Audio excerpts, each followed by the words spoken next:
Honorable members of this august House, Your Excellency, the Vice President, Jane Nana Opoku-Agyeman, Your Lordship, the Chief Justice, the good people of Ghana, friends of the media, ladies and gentlemen, and let me proceed on the protocol so well established by the Speaker and say, distinguished guests, ladies and gentlemen. It is both a profound honor and a constitutional duty to appear before this august House to deliver a message on the state of the nation as required by Article 67 of our Constitution. I do this with the perspective and through decades of public service, including my time in this very chamber as a Member of Parliament representing Bole Bamboy, and my previous term of office as President of the Republic from 2012 to 2017. My journey in public service, like that of our nation, has not followed a straight path. It has been marked by periods of steady progress and then by setbacks and by determined recovery. Mr. Speaker, that pattern of resilience mirrors the national experience of our nation. And today I stand before you to speak to another such defining moment, a moment in which our nation is on the rebound of national renewal and of restored hope. This moment is being shaped by hard choices, institutional resolve, and a renewed commitment to stability and national purpose. Mr. Speaker, in just a few days, on 6th March 2026, our dear nation Ghana will celebrate 69 years of independence on the theme, Building Prosperity, Restoring Hope. This theme is not merely ceremonial, it is the blueprint that guides our administration's vision and actions.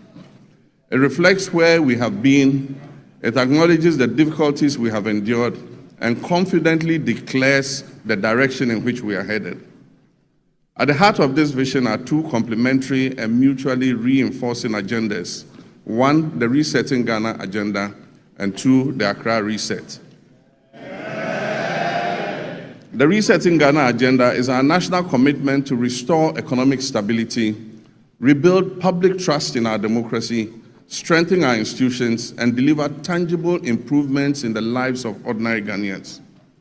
It is about turning the page on years of mismanagement and confronting our challenges with honesty, and charting a new course anchored in fiscal discipline, transparency, and sustainable development.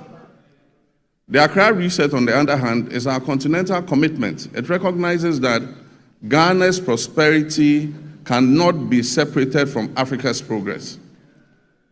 It calls for a fundamental shift in how African nations relate to one another and to the world, from dependence to self-reliance, from fragmentation to integration, and from reactive postures to strategic leadership.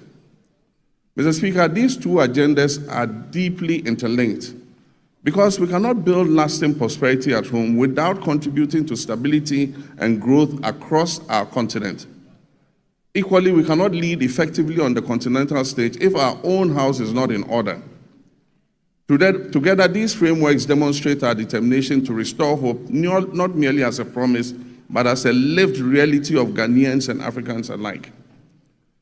As we build on the foundation laid in 2025, the first year of my return to the presidency, we do so with clarity of purpose, unity of action, and confidence in our ability to deliver a future worthy of our people's sacrifice and their aspirations. Mr. Speaker, this moment of national renewal unfolds against the backdrop of a world in profound flux. The global order we once knew is being rapidly reshaped, and the so-called rule-based international system endures only as long as it protects the advantages of those who designed it. Once emerging nations like ours begin to operate within those same rules to rebalance power, the very architects of that order prove willing to relax their commitments. Ghana, like many nations, has learned this hard truth. We cannot respond to this new reality with fragmentation, hesitation, or continued dependence. History has long taught us that resilience and prosperity will not be handed to us. They must be built deliberately through cooperation, self-belief, and strategic alignment. This era ahead demands that Africa must move from a posture of dependence to one of collective self-reliance. Mr. Speaker, it is in this spirit that Ghana has sought to play a convening and catalytic role on the continent. In the middle of last year, our capital, Accra, hosted African heads of state, policymakers, and development partners for a landmark health sovereignty summit. Together, we charted a new roadmap for healthcare financing and collaboration among African nations. And that message was clear. Africa must take ownership of its health security, pool its resources, deepen collaboration, and design financing solutions that reflect our realities rather than external prescriptions.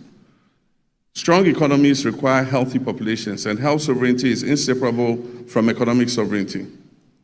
The same logic applies to trade, industry, and economic growth.